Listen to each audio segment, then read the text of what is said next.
Análise de 2014 pra cá, né? E, em certa medida, as pessoas saíram em 2013. Você tava com quantos anos? Eu tinha 29, 30 anos quando eu comecei o MBL. Tá. Eu era um dos mais velhos. O Kim tinha 18, 19 anos. Moleque, né? Todo moleque. mundo... E as pessoas saíram às ruas em 2013. E em 2013 era assim uma revolta contra o sistema. Já faz muito tempo, parece que... ela começa... Não tinha cor ideológica. Até começa com a esquerda, mas ela não tinha cor ideológica. Ela começou como um fenômeno. Esse fenômeno toma as ruas do Brasil para mostrar assim, nós estamos com raiva de algo que a gente não sabe descrever. Quando o MBL surge, aí já em 2014, a gente direciona, não, esse governo é um governo corrupto, há um escândalo de corrupção gigante que a Lava Jato está descobrindo, e nós precisamos derrubar esse governo e administrar o Brasil com novas ideias. Aí sim surge o que a gente chama de direita online. Aí tinha o Olavo de Carvalho, que era um pensador, você tinha o Bolsonaro, começava a surgir, indo lá no programa da Luciana Gimenez, com os memes dele e tal. Então muita coisa começou a surgir.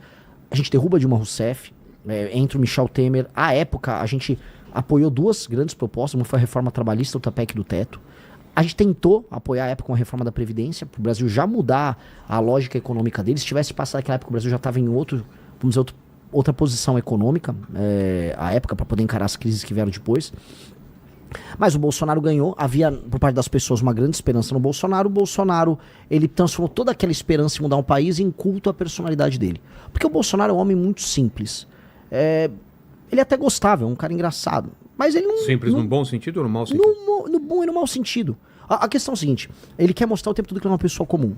Mas para você ter feitos extraordinários, você precisa ser uma pessoa com qualidades extraordinárias, que são qualidades incomuns. Se você põe uma pessoa incomum para fazer uma cirurgia no seu cérebro, essa pessoa vai fazer uma besteira. Só que quando ele precisava lidar com crise, ele não sabia o que fazer. E mais, ele tinha preocupações com os filhos, se o filho corrupto aqui ou o filho corrupto ali, ele iria se dar mal, então ele precisava proteger. Na prática, ele traiu essa esperança das pessoas e a gente se manteve brigando. E acho que você fez muita cobertura desse período, 2020, 21, 22.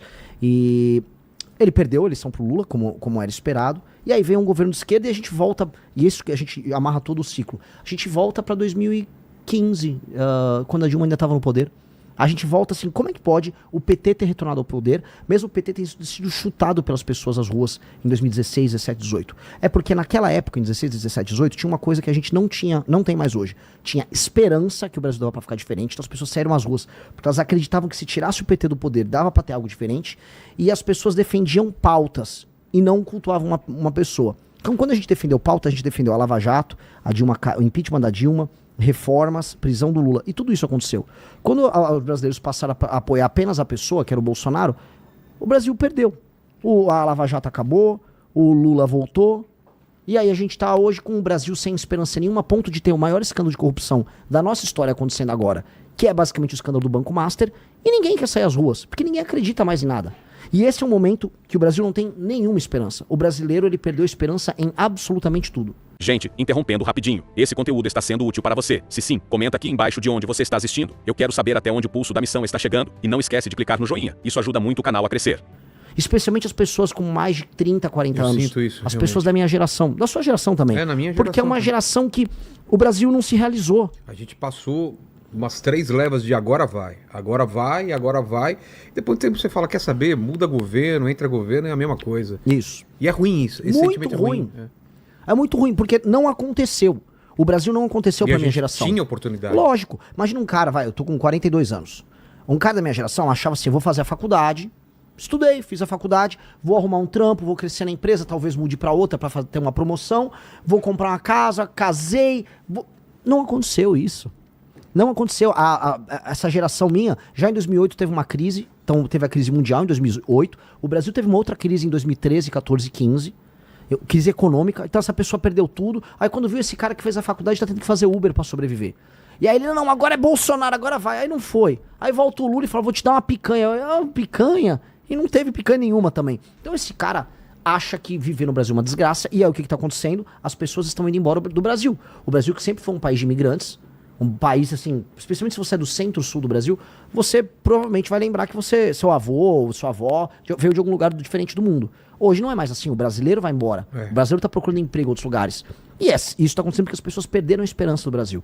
Aí são piadas, o Brasil é um bostil, o Brasil não vai dar nada, ou o Brasil é um cachorro caramelo. Aí o PT se aproveita disso. Não, é a soberania com o cachorro caramelo.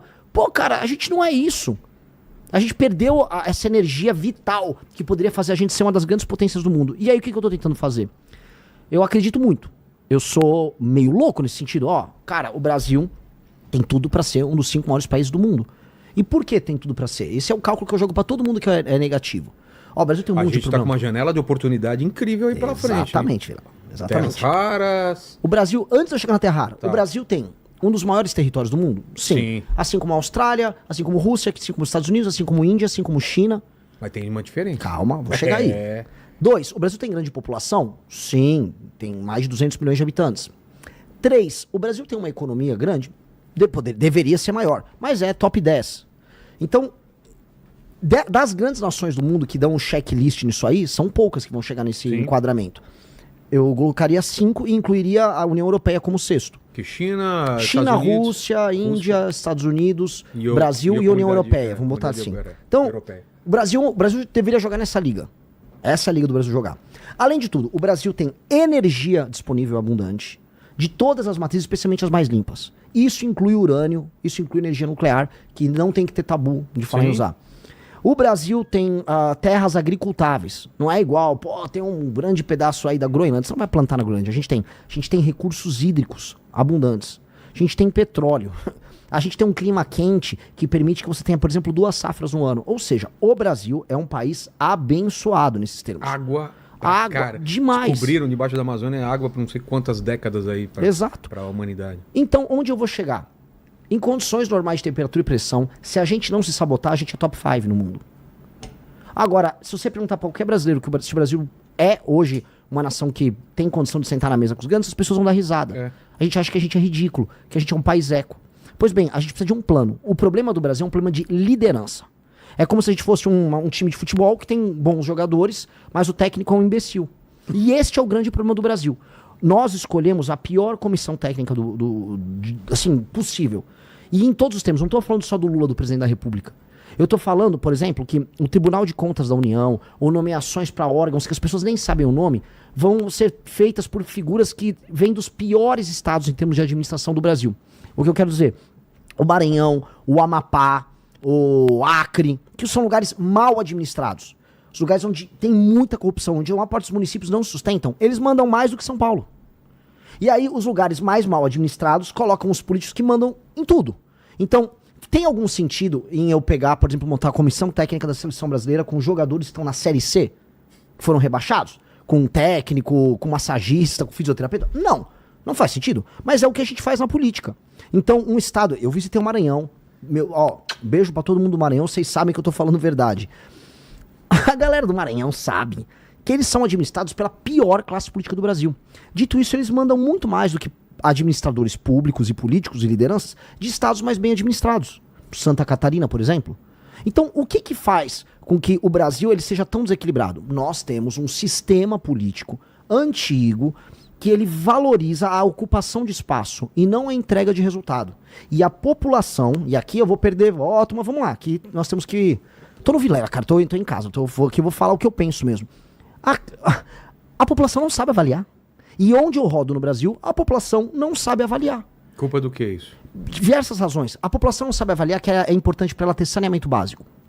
Essa é a primeira coisa, porque é uma obra que fica debaixo da terra. Ela sabe que tem esse problema. Não sabe. Por que isso não reverte no voto? Porque ela não sabe. Não, mas ela sabe que não ela tá uma merda aqui. Não sabe. Vilela, ela não sabe. Ela sabe que ela não tem segurança. Vilela, ela não... Segurança sim. Mas saneamento básico não. Você acha que não? Não. Vou dar exemplo, coisas que o cidadão não dá valor na hora de votar. Você perguntou pra galera qual é o problema daqui. Quando você está num lugar que não tem saneamento básico, as pessoas nem sabem que elas precisam ter saneamento básico. Não tá na imaginação delas.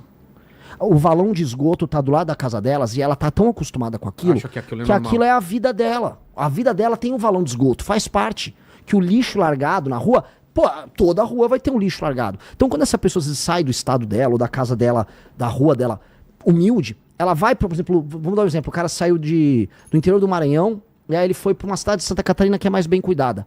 Ele nem compreende o que tá acontecendo ali. Porque aquilo tá fora do escopo de imaginação dele. Que é mais ou menos parecido quando a gente, que é de capital, vai para outro país. Exato. Fui pra China agora e você vê as ruas tão limpas, com tanta gente na rua, você fala, cara, como podia ser assim no Brasil? Exato. Então, as pessoas não imaginam. É um problema de imaginação.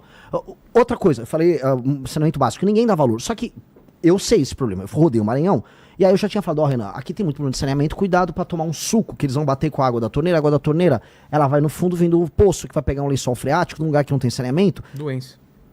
Toda minha equipe pegou diarreia. Todo mundo. Tomando, às vezes, um suco, ou você pediu uma Coca-Cola, pediu um gelo. O gelo foi feito ali no... Aí você pegava. E a população, infelizmente, acaba se acostumando, porque a população foi tratada como bicho a vida inteira. A população não foi respeitada a vida inteira. Aí essa população migra para outros lugares. Aí você tem esses conflitos regionais. A galera vai de Goiás, tá me ouvindo, a galera de Santa Catarina, a galera do Paraná. Começa a receber migrantes de outros lugares. Os migrantes não estão adaptados ao modelo de vida deles. E dá briga. Dá briga. Porque eles vêm com um sistema cultural em que eles não foram tratados como cidadão. Então a gente tem que entender assim, o eleitor não dá bola para saneamento básico. A educação não é considerada um valor intrínseco pelo eleitor. E deveria ser o principal. É lógico, mas as pessoas não entendem, porque a maior parte das pessoas, lugares mais humildes, quando ela vive, ela entende assim, a escola já era ruim, a vida dela, ela passa pela escola, a vida dela não melhorou naquilo. Ela não entende que aquilo é uma mola propulsora. Quando vieram pessoas de outros países, imigrantes pra cá, que vieram de culturas em que a educação já era dada em alguma medida como valor, eles deram mais valor e levaram vantagens nisso. Eu dou sempre o exemplo da minha mãe. Quando eu era criancinha, eu me alfabetizei muito rápido. Minha mãe me ajudava, ela sentava. Minha mãe era uma mulher de classe média, jovem, que meu pai trabalhava, ele era um cara de classe média, ambos tinham se formado, tinham estudado, e eu tive o privilégio de ter minha mãe me ajudando quando era criança. E outras crianças não tiveram esse privilégio, porque a mãe, às vezes, é uma mãe solteira, não tinha grana pra bancar isso, precisa trabalhar, precisava ralar, e ao mesmo tempo aquela mãe não entendia como eu cobro a escola pro meu filho ter uma educação melhor. Muitas mães, quando falam em escola, ela fala merenda. Por quê? Porque ela quer saber se o filho dela tá comendo.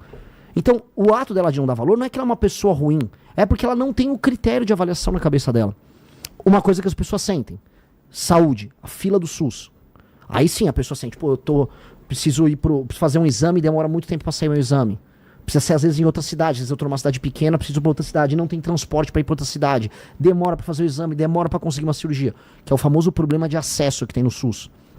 Então na saúde o pessoal olha, transporte o pessoal também olha, porque é uma coisa que afeta ela, vou pro trabalho, ou o transporte tá caro, ou o transporte tá demorado, ou o transporte tá ruim. Mas no geral, nos lugares mais humildes, boa parte dos problemas não são avaliados como importantes. E aí o político entende. E o que o político faz? E essa é a lição que eu tive de Brasil. A maior lição que eu tive. O político, ele entende que ele pode cooptar aquela pessoa. Então, você tem uma família com 5 pessoas. Ele dá um emprego pra uma pessoa na tua família. Aí a tua família inteira é obrigada a votar nele e apoiar ele o tempo todo.